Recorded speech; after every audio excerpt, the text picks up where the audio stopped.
Penúltima lección. Hemos salido de la introducción, qué bueno que salimos en la introducción, ¿verdad? Pero salimos en la introducción, hemos salido del fundamento bíblico, pero ahora vamos a ver una tercera cosa dentro de las muchas que hemos hablado, y esto es la utilidad de una confesión de fe. Yo quiero enfocarme ahora en la parte práctica, ¿verdad? ¿Cómo se ve esto en la práctica? Ya hemos visto el fundamento bíblico, hemos tratado de entender esto, cómo funciona, pero ahora necesitamos mirar la utilidad de una confesión de fe. Como hemos visto, el uso de confesiones de fe en una iglesia, lejos de ser una negación de la sola Escritura, es en realidad una forma legítima y efectiva de aplicar de manera práctica el entendimiento de este fundamento de nuestra fe. La verdad de Dios ha sido revelada a la iglesia en una forma clara y concreta, y se ordenó que fuera pasada de la misma manera a las generaciones posteriores con el propósito de preservar y defender la verdadera fe cristiana. Cuando una iglesia sostiene una confesión de fe, no está haciendo otra cosa que declarar públicamente su compromiso por defender la fe una vez dada a los santos, la cual fue revelada sobrenaturalmente por Dios y puesta por escrito en las Sagradas Escrituras y encargada cuidadosamente a hombres fieles, afirmada también de manera específica a través de credos y confesiones. Sin embargo, el uso de una confesión de fe no es solo una forma legítima de aplicar la sola Escritura, sino que es una gran necesidad en la vida y el ministerio de una iglesia local. La utilidad que se le puede dar a una confesión de fe, yo he querido utilizar, y tengo que decirles, hermanos, aunque he desarrollado estas imágenes por ya algunos años, seguramente no me las inventé. Seguramente están mezclados con muchas cosas que he estado escuchando continuamente, pero fue mi manera de tratar de ponerlo en orden. ¿Cómo se puede ver de manera práctica la utilidad de una confesión? Así que en esta lección vamos a hablar de manera práctica de algunas cosas. Así que 4 metáforas voy a utilizar para poder pensar en las confesiones de fe como útiles para una iglesia. Esta es la primera metáfora. Voy a usar la metáfora de una muralla de protección en contra de la falsa doctrina. Una muralla de protección en contra de la falsa doctrina. Muy bien. Una muralla de protección en contra de la falsa doctrina. Pensemos primero en la metáfora. Hermanos, desde tiempos muy antiguos, las murallas fueron usadas como una forma de protección en contra, una muralla de protección contra ataques o invasiones. Las ciudades y los castillos eran objeto de continuas acechanzas por medio de enemigos, y por esa razón la mejor forma de protegerlos era construyendo muros altos y anchos que pudieran impedir el paso de los que querían entrar a la ciudad. Todavía hoy puede ser visto algunos de esos asombrosos muros alrededor de ciertas ciudades, como es el caso de Pingyao en China, una ciudad construida alrededor del año 1300, y una de las razones por las que esta ciudad era conocida era porque la muralla tenía 12 metros de altura y 6 kilómetros de longitud. Imagínense cuánto cuesta construir algo así, cuánto se demoran en algo así. 12 metros de alto. En esta metáfora, la iglesia es la ciudad que debe ser protegida en contra de sus enemigos. Principalmente hablo aquí de los enemigos como la falsa doctrina que es pregonada por falsos maestros y falsos hermanos.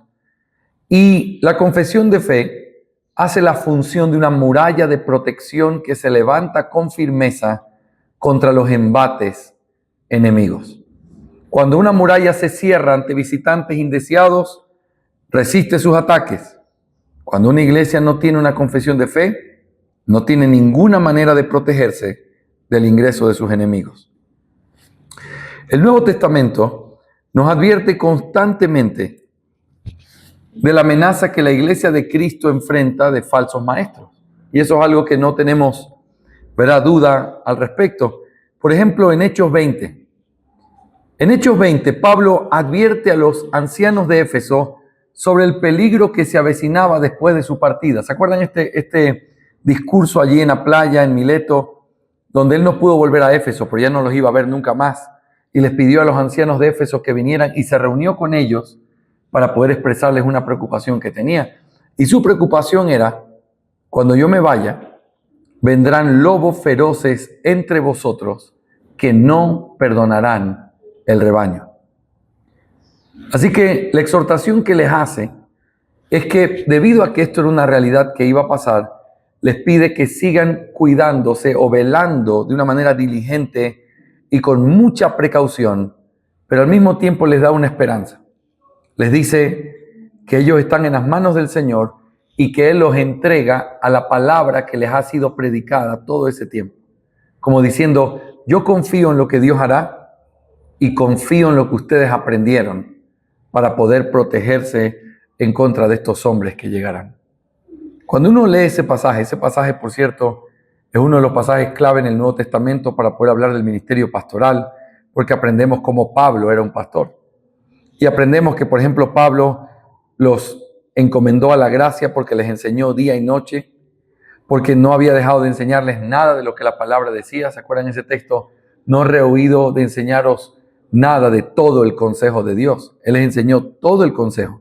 Así que Pablo se va, estaría temblando de terror quizá, pero no porque tiene su confianza puesta en algo.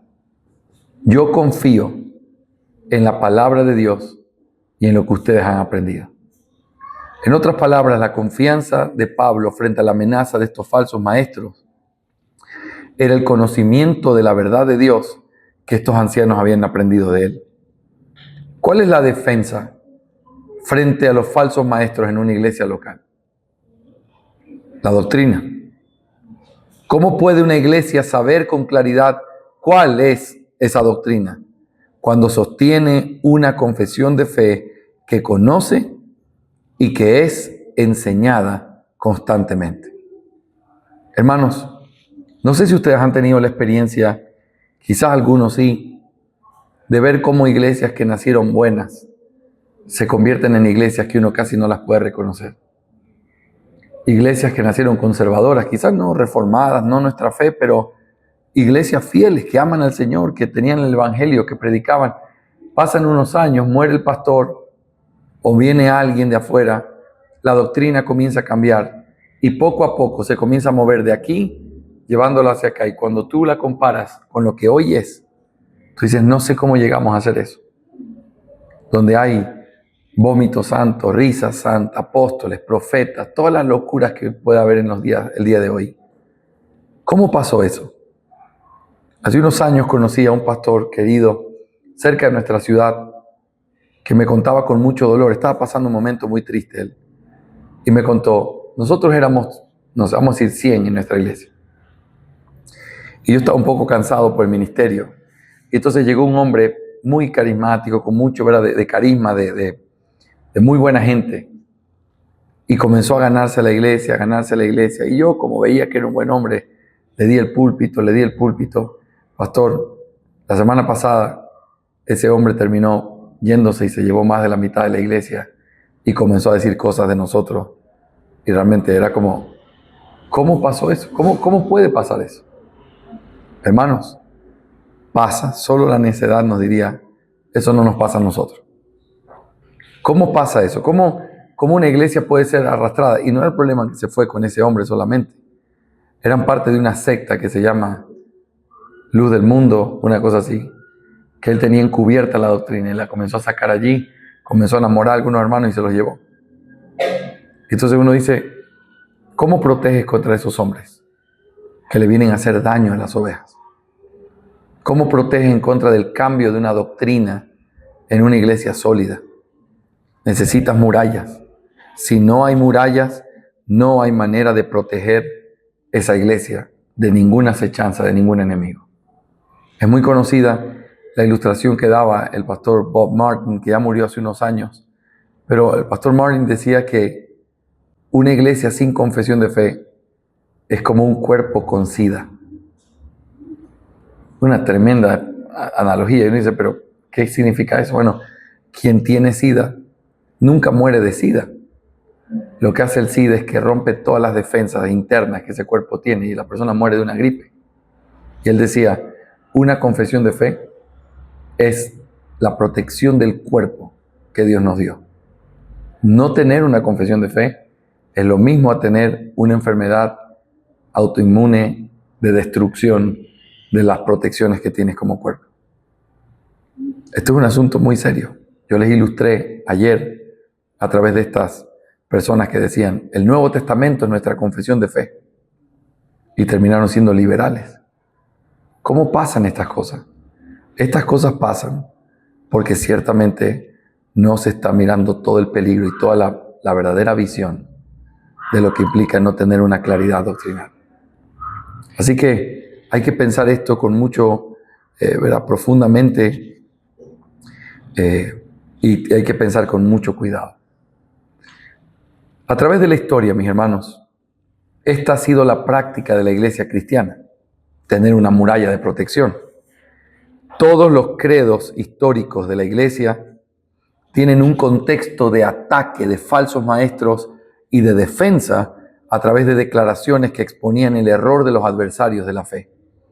Hermanos, ¿cómo creció la iglesia? ¿Cómo se desarrolló en la doctrina la iglesia?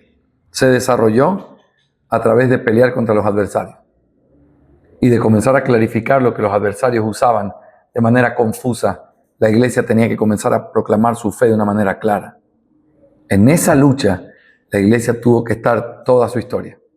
Por ejemplo, ese es el caso de Arrio, que lo hemos mencionado hoy. Y es quizás uno de los casos más conocidos y referidos en la historia de la iglesia. En él se cumplen las palabras de Pedro cuando, hablando de los falsos maestros, dijo que vendrían encubiertamente introduciendo herejías destructoras. Eso fue Arrio. Arrio, haciendo uso de mucha astucia, miren lo que hizo. Negaba el hecho de que el Hijo y el Padre fueran de la misma esencia, utilizando un lenguaje engañoso que aparentemente era ortodoxo. ¿Qué tipo de subordinación? Es la subordinación que dice que el Padre y el Hijo no son de la misma esencia.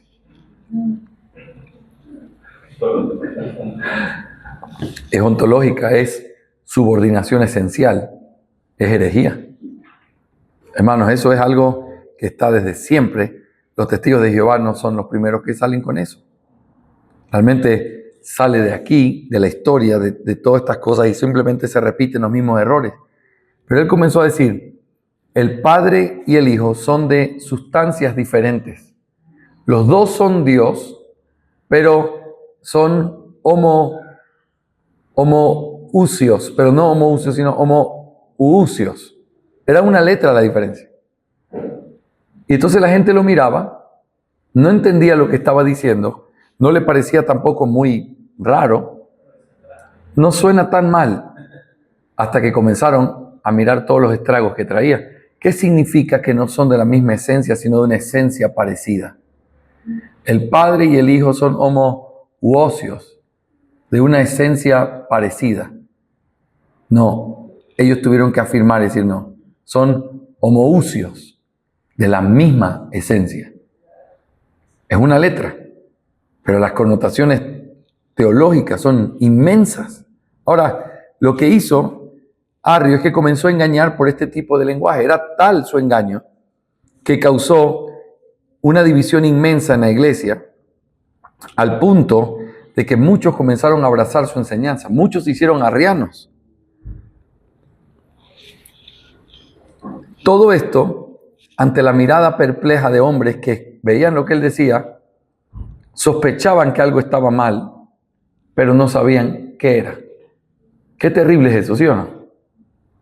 La iglesia tuvo que crecer y tuvo que desarrollar un lenguaje que sea capaz de confirmar, hablar, compartir lo que realmente la palabra de Dios decía. Y entonces ellos crearon o hicieron un credo. Y cuando se estableció ese credo, le preguntaron, ¿tú crees lo que dice aquí? Y él dijo, no. Y entonces fue condenado como un hereje. Pero antes de eso, nadie lo podía contradecir porque era tan envolvente y su lenguaje era tan engañoso que hizo mucho daño a la iglesia. Hermanos, estamos hablando de algo que pasó al principio del cristianismo. Hombres que se metieron encubiertamente y la iglesia tuvo que responder creando una muralla. Esa muralla fue el credo de los apóstoles, luego el credo niceno, y luego así fueron defendiendo la fe desde diferentes perspectivas. ¿Sí? Muy bien. Esa es la primera metáfora. Entonces, ¿cuál es la primera utilidad que tiene una confesión de fe en una iglesia? Sirve para proteger. Piensen de manera práctica. ¿Cómo protege la iglesia de que lo que hoy es, en 10 años no sea diferente? Teniendo una confesión de fe y haciendo que esos límites se respeten. Por eso, los miembros se someten y los pastores se suscriben. Porque aunque los miembros no estén completamente de acuerdo, los límites de esa muralla no se mueven. Porque eso es lo que somos como iglesia. ¿Sí, hermanos? ¿Alguna pregunta en esta primera metáfora? ¿Estamos claros? Veamos una segunda metáfora. Y es de la siguiente manera. Una confesión de fe es también una base sólida para la verdadera unidad. Una base sólida para la verdadera unidad. Aquí cuando uso la palabra base sólida o esta expresión, estoy haciendo alusión a la figura de un edificio. La base o los cimientos de un edificio son el fundamento sobre el que un edificio se establece. Si la base no está bien establecida, todo el edificio, sin importar cuán majestuoso o hermoso se vea exteriormente, corre el peligro de un colapso inminente. ¿Sobre qué base está construida la iglesia? Es decir, ¿cuál es la base sobre la que se levanta una iglesia local? Muchos están muy dispuestos a contestar, es el amor. El amor es fundamental en la iglesia de Cristo. El amor es la suma de nuestros deberes para con Dios y para con nuestro prójimo. Sin embargo, el amor no es la base de una iglesia local, sino la doctrina, la fe que tenemos en común. El amor es el fruto de una iglesia sana, donde Cristo es glorificado, pero la base de unión es la doctrina que tenemos en común. Para entender esto apropiadamente, necesitamos recordar el concepto más básico de lo que es una iglesia. ¿Qué es una iglesia? Una iglesia es un cuerpo de creyentes en Cristo Jesús que se reconocen mutuamente como creyentes y que compartiendo la misma fe acuerdan caminar juntos en un compromiso sagrado con Dios y entre ellos mismos. Hay 3 elementos aquí que nosotros vemos. ¿Qué es una iglesia? Es un grupo de creyentes que se reconocen el uno al otro. Creyentes. Que acuerdan caminar en una misma fe y que hacen un compromiso entre ellos y delante de Dios. Ser creyente, tener una doctrina y tener un compromiso o un pacto de comunión entre nosotros. Eso es lo que hace que una misión se convierta en una iglesia. ¿Cuándo es que una misión se convierte en una iglesia? Cuando esa misión tiene miembros que tienen la característica de ser creyentes, con una doctrina clara de lo que somos, voluntarios y comprometidos. Por lo tanto, la base sobre la que los creyentes hacen el acuerdo de caminar juntos es el compromiso. En este compromiso no es el amor entre ellos, sino la verdad que sostienen. ¿Qué es lo que los une? La verdad. Y la verdad es la que nos lleva a amarnos. Como hablábamos ayer, uno puede no conocer al otro, Pero cuando tenemos la misma fe, nosotros aprendemos a amarnos el uno al otro. Muy bien.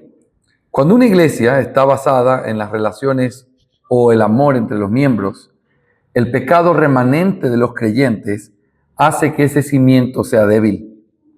Si yo estoy en la iglesia por ti, porque te quiero, el día que tú me ofendas o dejes de ser como yo espero que seas, entonces ya no tengo ninguna razón para quedarme, porque ya no es lo mismo. ¿Te das cuenta de lo débil que puede ser la permanencia en una iglesia?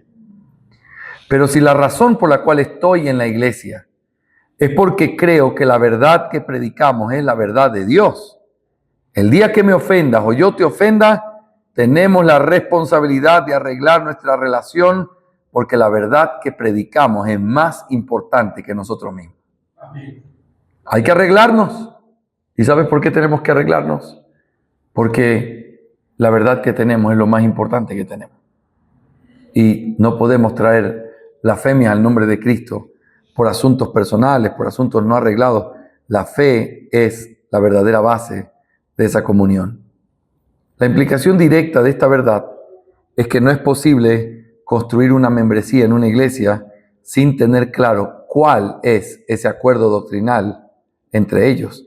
Sin este acuerdo doctrinal no hay posibilidad de sumar nuevas personas a la membresía. El fundamento mismo sobre el que está levantada una iglesia local es un acuerdo doctrinal o una confesión de fe. Yo les decía ayer, ¿cuál es la razón por la que alguien debería querer unirse a nuestra iglesia? Si es el cariño del pastor, el local tan bonito que Dios les ha dado, los ministerios que tenemos, todo eso pueden ser buenas razones, pero son secundarias y no son la razón suficiente. La razón por la que alguien debe querer ser parte de nuestra iglesia es por la fe que predicamos. Aquí se predica la verdad, aquí se vive la verdad. Y cuando alguien encuentra eso, hermanos, es como si fuera un oasis en medio del desierto, del que no te vas simplemente por una pelea. Yo conozco personas en la misma iglesia de Ibagué donde estuve. Hay unos hermanos que viven a 4 horas de distancia. Y todos los fines de semana tratan de estar ahí. He conocido en Estados Unidos, no una, muchísimas familias que se cambian de estado y van a vivir a un lugar para estar cerca de una iglesia local. Cambiarse de estado es como cambiarse de país básicamente aquí. Y se van a vivir y empiezan su vida y buscan un trabajo porque ellos dicen, la base es tener una iglesia en la que nosotros podamos ser parte y tener esa doctrina. Y uno dice, wow, a veces la gente no viene a la iglesia porque está lloviendo. Y hay otros que vienen sin importar nada porque saben lo que implica la iglesia. Pero eso implica el conocimiento, el entendimiento de la fe que hay entre nosotros. Así que esa es la segunda metáfora. ¿Estamos bien con las metáforas o no? Tercera metáfora. También una confesión de fe es una vara de medida para los maestros de la palabra y los candidatos al ministerio. Es una vara de medida para los maestros de la palabra y los candidatos al ministerio.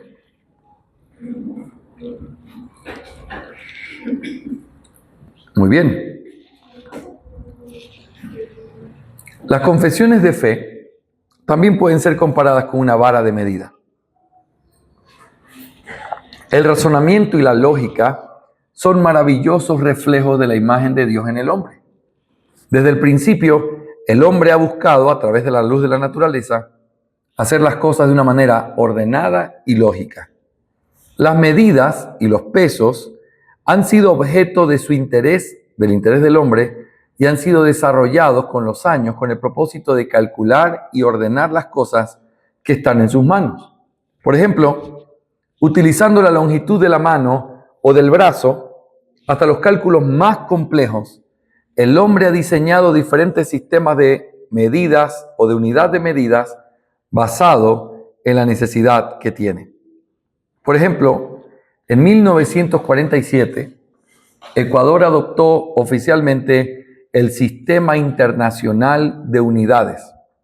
Y una de las medidas de longitud que se empleó fue la vara. La vara tuvo un uso importante en los trabajos artesanales. Por ejemplo, fue la medida usada a nivel nacional para medir los textiles. Cualquiera que sea el sistema de medida que se utilice, todos tienen el mismo propósito: medir.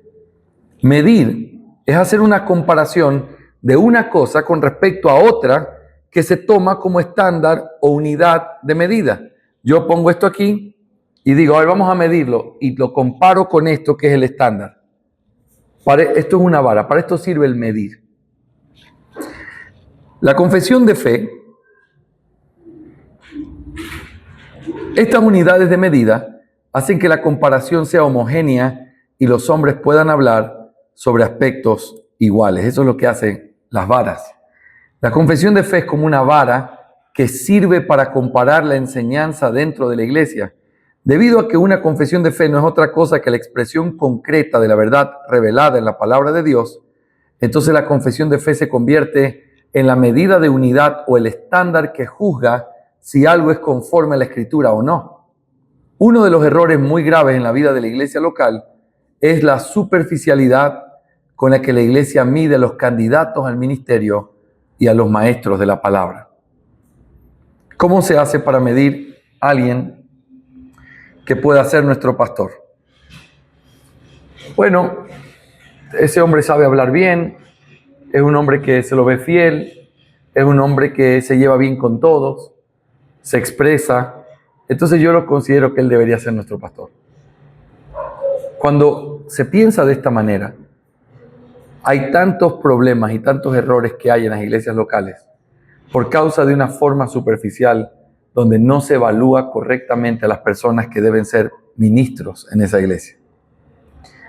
Ya leímos, pero voy a referir aquí a Tito, capítulo 1, versículo 9, donde decía que sea un retenedor de la sana palabra. ¿Se acuerdan?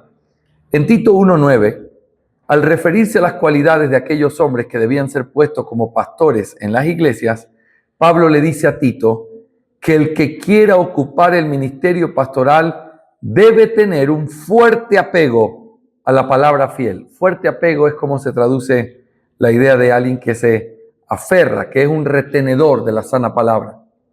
Es decir, debía aferrarse o estar enteramente dedicado a la verdad de Dios que había aprendido. Pero luego dice que el propósito de esto, que sea un retenedor de la palabra, es para que sea capaz de exhortar con sana doctrina y refutar a los que contradicen.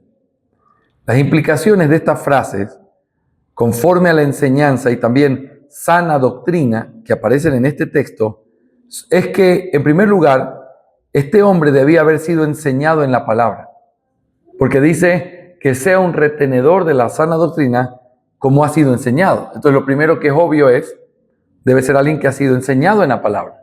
No puede ser un neófito doctrinalmente.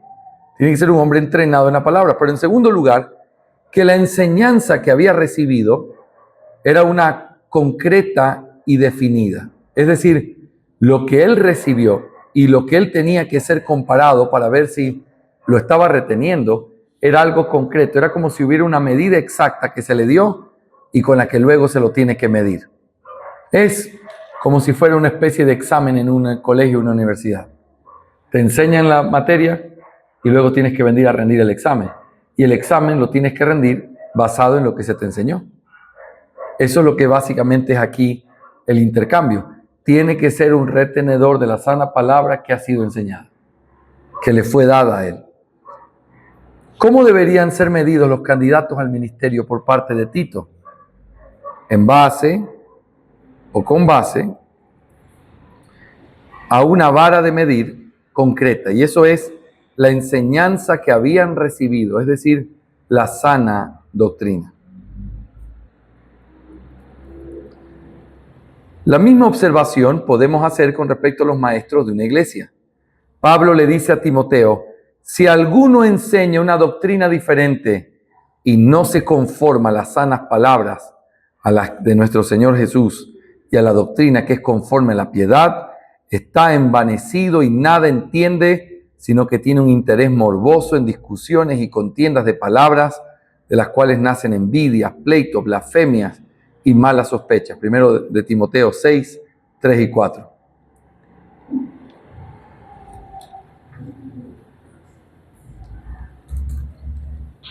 La expresión que aparece aquí en nuestro texto de Timoteo no se conforma a las sanas palabras, tiene la idea de medirlo y ver si es conforme al estándar o no.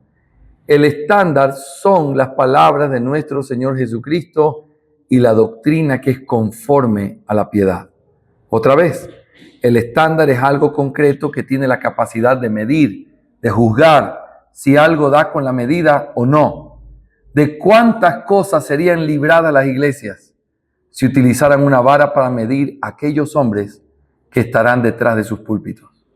Seguramente, más de una vez hubiéramos podido notar que hay muchos maestros de la palabra y candidatos al ministerio que al ser pesados en la balanza fueron hallados faltos de peso o fueron hallados falsos, como dice Daniel 5:27. Una iglesia necesita tener una vara de medir que pueda comparar a los maestros de la palabra y a los candidatos al ministerio de la palabra con el estándar de la palabra, presentado de manera concreta en una confesión de fe. Hablemos de manera práctica. ¿Qué pasaría si nosotros aceptamos a un pastor que cree en la continuación de los dones de revelación en una iglesia que dice que ya esos dones han cesado? ¿Cuál crees tú que sería la problemática? Me gustaría escucharlos a ustedes. ¿Cuál sería el problema? ¿Qué podría pasar? Empezaría algo de desorden también y llevaría a la división. Muy bien, si es que este hombre se atreve a enseñar, sabiendo que esa no es lo que la iglesia cree, traería desorden, traería confusión, traería al final división, porque habría una mentalidad dividida sobre ese tema, ¿sí o no? Pero ¿qué pasa si ese hombre decide no enseñar y se queda callado y es el pastor y tiene que enseñar sobre el tema, pero tiene que enseñarlo desde la otra perspectiva porque no puede enseñar lo que él cree? ¿Qué creen que pasaría con ese hombre? Resignación.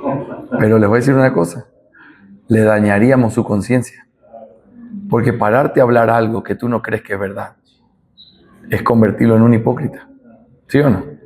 Yo no me imagino tener que pararme en un lugar y decir, hermanos, bueno, la salvación se pierde, tienen que saber eso. Y Dios cambia, Él realmente no nos eligió.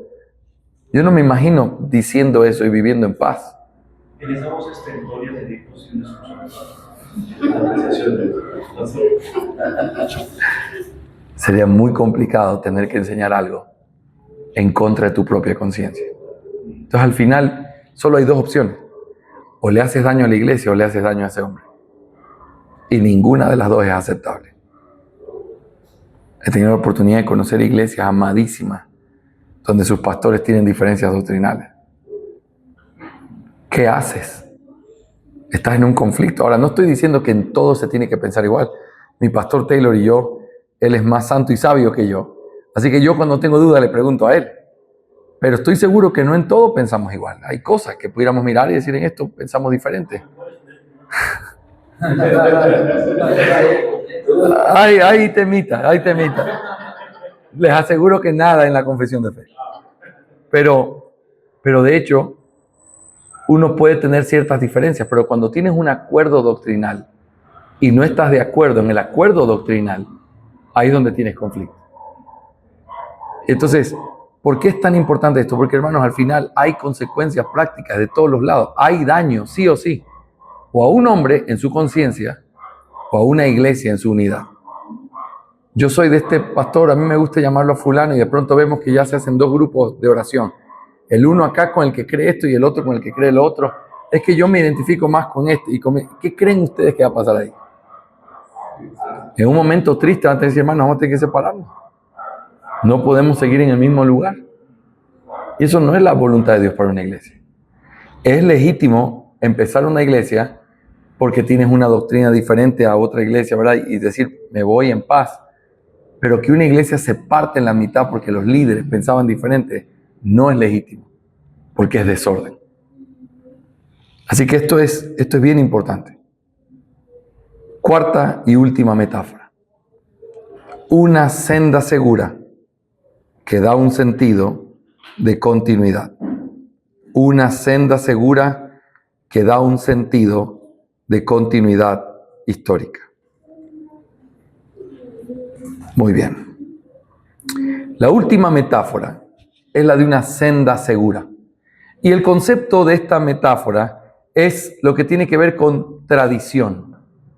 Ya hablamos de esto ayer, no lo voy a volver a repetir, pero tradición no es algo que es malo necesariamente. La tradición tiene que ser medida entre tradición escritural y tradición no escritural. Hermanos, pero cuando tú encuentras algo en la historia, tú te das cuenta que la tradición es algo que podría ser algo que motiva tu alma. Piensa en esto. Qué lindo es encontrar, cuando tú lees un libro antiguo, a alguien que está diciendo lo mismo que tú crees hoy. Tú miras hacia atrás y dices, wow, no puedo creer, es exactamente lo que creo, lo que pienso, y tú comienzas a tener identidad, no porque eso lo haga verdadero o falso, sino porque si algo es verdadero, lo vas a encontrar sí o sí en la historia. Si algo es falso también, porque siempre la falsedad se repite también, pero si algo es verdadero, lo vas a encontrar en la historia y te vas a identificar con hombres que lo creyeron. Porque hay gente que estuvo antes que nosotros. Déjame darte una ilustración que la voy a usar diferente. Cuando tú vas a estudiar la Biblia, imagínate que tú estuvieras construyendo una casa. ¿Ok? Al construir la casa, tú necesitas la materia prima para construirla, que es ladrillo, cemento, ¿verdad? Eso, vamos a decir, es el texto bíblico, que es donde tú sacas realmente el material para construir tu casa. ¿Dónde entra la historia en la construcción de tu casa? Vamos a imaginarnos que te vienes a vivir a una ciudad que es medio pantanosa y quieres construir tu casa cerca del pantano. Sería sabio, ya que tú nunca has vivido en un pantano, que le puedas preguntar a la gente que ha vivido allí por 30 años y ha construido casas, ¿cómo hacen las casas aquí? Y entonces de pronto tienes una reunión con puros arquitectos. Te dicen, mira, yo una vez construí una casa así y se hundió. Después de 10 años el fundamento. Otro te dice, la verdad es que con este material que conseguí se pudo resolver y nunca se hundió la casa y funcionó así, así, así. Ellos no van a construirte la casa. La casa la construyes con la materia prima que tienes. Pero es sabio escuchar a alguien que construyó antes que tú, porque te pueden dar una orientación de qué cosas tienes que tener cuidado y qué cosas no. Y normalmente si hay alguien que ha construido 30 años en ese lugar, todas esas casas están de pie y tiene una experiencia de 30 años, construir la casa con él o como él te lo indica, te daría mucha seguridad, ¿sí o no? Porque ya han pasado 30 años en que se ha probado que este hombre sí sabe. Tiene una experiencia probada, él sabe lo que es. Y entonces cuando tú construyes la casa de esa manera, no te sorprendes de que la casa esté sólida y no se hunde, porque no estás probando algo nuevo. Estás caminando sobre el sendero que alguien más caminó. ¿Me hago entender? Eso es lo que una confesión de fe es. Es algo que ha sido probado, trillado, caminado por otros antes de nosotros. Y que al caminarlo han dicho, esto es lo que enseña la Escritura. Una confesión de fe es un documento abierto, público, que todos tienen acceso. Y por eso el hecho de tener una confesión de fe de tantos años implica la preciosa realidad de saber que es algo que puede ser demostrado bíblicamente. Déjenme darles otra ilustración. Vamos a imaginarnos que el buen Jonathan se va conmigo a hacer misiones a la selva del Ecuador por una temporada.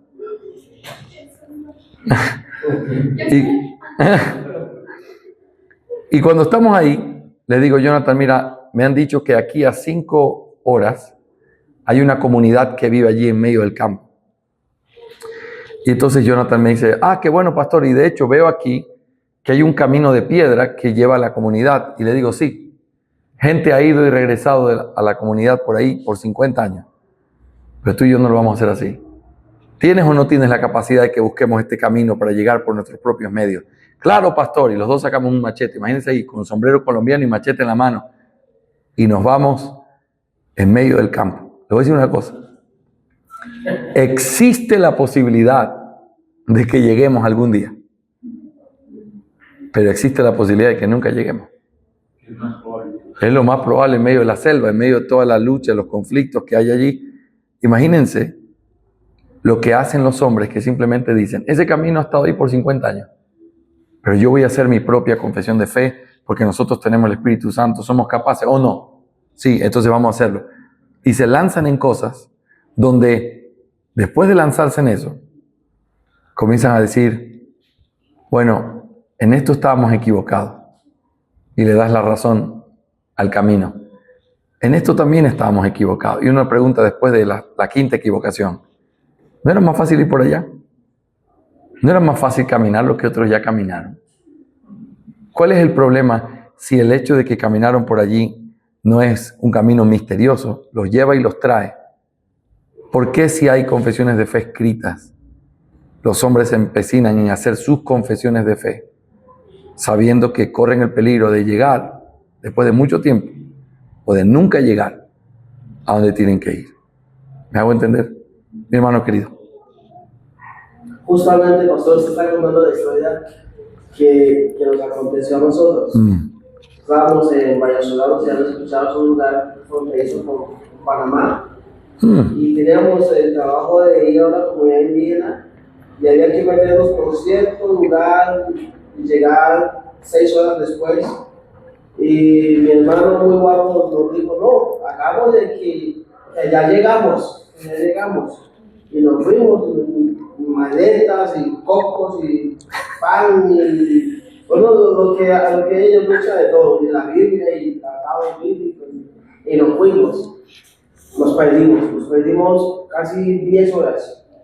Y fuimos en la mañana, porque la selva, la que está abajo, pues la parte de arriba es solo monte. Entonces, tipo 4 ya es de noche. Y nosotros angustiados, preocupados, ¿a qué conclusión llegamos? Nosotros no somos de acá, no conocemos bien el camino. Veíamos que pudiéramos regresar, nos perdimos casi 10 horas. Y dando vueltas, finalmente llegamos a la playa y nos acomodamos allí y finalmente llegamos, pero enseñamos de que aprendimos ese día de que definitivamente hay que seguir los pasos de los indígenas porque ellos fueron los que construyeron ese camino. Ellos lo hicieron y ese es el lugar donde ellos transitan todos los días. Entonces le dijimos a los hermanos, la próxima vez uno de ustedes vaya donde nosotros estamos, al pueblo, y con ustedes nos devolvemos. Entonces desde ese entonces, cada vez que iba a jugar al culto, íbamos a la comunidad indígena, uno de ellos nos llevaba. Ellos ya han transitado por este camino. Entonces la importancia de a veces lo que nos invade a veces ese orgullo de decir, bueno, yo puedo. Y no, hay que dejarnos llevar por aquellos que ya han transitado. Eso es absolutamente verdadero. Hermanos, preguntas o comentarios sobre esta forma práctica de usar las confesiones de fe en la iglesia a través de estas 4 metáforas. Bueno, tal vez no voy a dar una pregunta. Bueno, actualmente hay una plantación de iglesia que desde aquí de la isla se estableció en Quimbaya, que es un pueblo cercano. Y lleva, si no estoy mal, como iglesia o como local, un poco más de un año o pasado un año, donde en sus inicios es un tema evangelístico, se ha venido haciendo y también, pues aquí tienen una experiencia de los que más han participado de ello. Yo recientemente me sumé al apoyo a este ministerio en esta obra y el interés es porque ha empezado a llegar gente, sí, pero también en Quimbaya hay mucho sincretismo. pueblo que tiene un poco más de 30.000 habitantes, pero tiene 21 congregaciones mezcladas de diferentes denominaciones.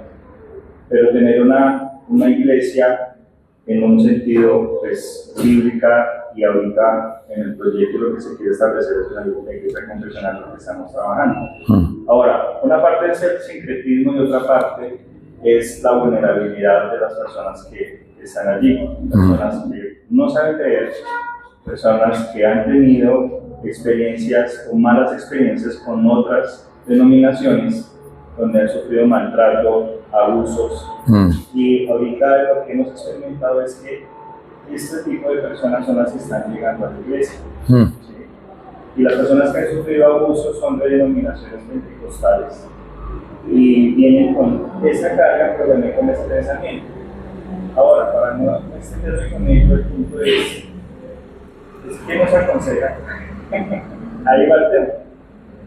¿Cómo hacer en esta etapa, sabiendo que lo que nosotros el deseo es que en el cuerpo ministerial o en el equipo ministerial debemos tener ese fundamento? Lo que creemos es esto, lo que estamos construyendo, pero hacerlo en el camino, pero también con las personas que van llegando, cómo empezarles a enseñar a ellos todo esto que, aunque prácticamente eso es una confrontación, una confirmación, algo que lo sabemos, pero cómo lo practicamos. ¿Sí? También cómo practicarlo siendo, como decía el pastor Roberto, hay que ellos como iglesia y representación de la isla han tomado bien el acompañamiento a este ministerio. Pero puede que a futuro lleguen más personas, pero en el camino va a hacer falta manos, pero también va a hacer falta tiempo, pero cómo empezar a enseñar, cómo empezar a trabajar con este tipo de personas de una manera sencilla, pero a la vez práctica y profunda, sin diluir con agua el evangelio y la importancia de esta confesión, teniendo todo ese contexto que acaba de decir. Sí, creo que eso es una parte importante de la forma de plantar iglesias y de establecer iglesias sólidas. Nosotros dijimos que para que haya una iglesia tiene que haber una membresía. Y una membresía, la cualificación para ser parte de una membresía son estas tres características: creyentes, voluntarios y comprometidos. El proceso para tratar una plantación debería involucrar esos tres pasos. Primero, siempre estar predicando el evangelio para poder confirmar quiénes son, ver su perseverancia, tener entrevistas con ellos, preguntarles. Pero finalmente, tenemos que también guiarles a entender si ustedes quieren ser parte de esto que estamos empezando. Es esta la fe que nosotros tenemos. Y entonces se debería hacer un estudio bíblico donde les vamos explicando esto es lo que creemos sobre estas diferentes áreas. De manera que cuando llegue al final, si ellos quieren ser parte de la iglesia, lo serán con una conciencia bien informada de qué es lo que creemos, nosotros siendo conscientes de que ellos son cristianos y viendo si están dispuestos a hacer un compromiso en un pacto de membresía. Entonces, nosotros tenemos en nuestra iglesia un discipulado para los que quieren ser miembros de 40 semanas, en donde lo que les estoy enseñando es parte de esas lecciones. Es algo que hice para el seminario hace algunos años, pero lo dividí mucho más para que se pueda compartir, pero lo que les he dado es lo que he compartido con los que van a ser recibidos el próximo domingo en la membresía de nuestra iglesia. Porque para nosotros es importante que la gente que venga a nuestra iglesia sepa, nuestra iglesia es una iglesia confesional. Y entonces entender eso implica explicarles de una manera detallada. Aquí con ustedes he sido más profundo, verán muchas cosas, pero con ellos es de una manera sencilla, clara, para que aunque no entiendan todas las implicaciones, por lo menos sepan de qué se trata. Al final del día, esta es la clave. Cuando uno va a recibir a un miembro, uno lo recibe bajo el testimonio de que ha conocido al Señor. ¿Verdad? Se ha bautizado, ha confesado, hemos reconocido que es un creyente. Pero en segundo lugar, hay dos preguntas que le tengo que hacer. Y es como si yo lo preparara en el discipulado de membresía para que pudiera contestar bien esas dos preguntas. La primera es, ¿te sometes a la fe que tenemos en esta iglesia local? Esa pregunta tiene muchas connotaciones, ¿verdad?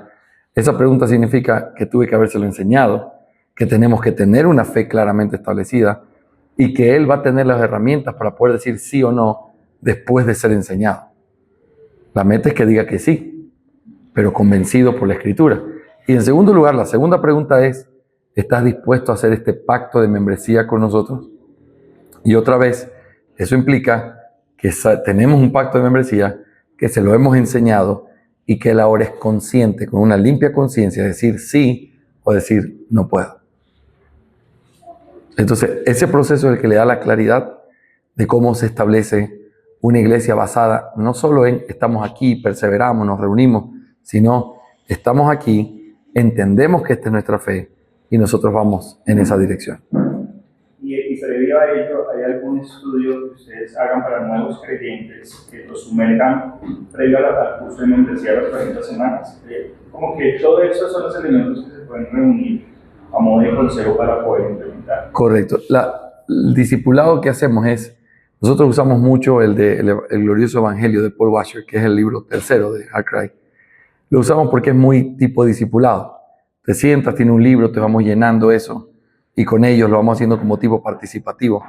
Hay un libro del Dr. Waldron que se llama 2 cosas que debes hacer para ser salvo. Ese libro está gratuito en PDF, precisamente para usarlo en las misiones, que se pueda utilizar para enseñarle a otros qué cosas deben hacer para entender la fe y el arrepentimiento. Entonces, básicamente esos son los 2 materiales que usamos y ahí tienes más de un año de enseñanza, si lo usas semanalmente.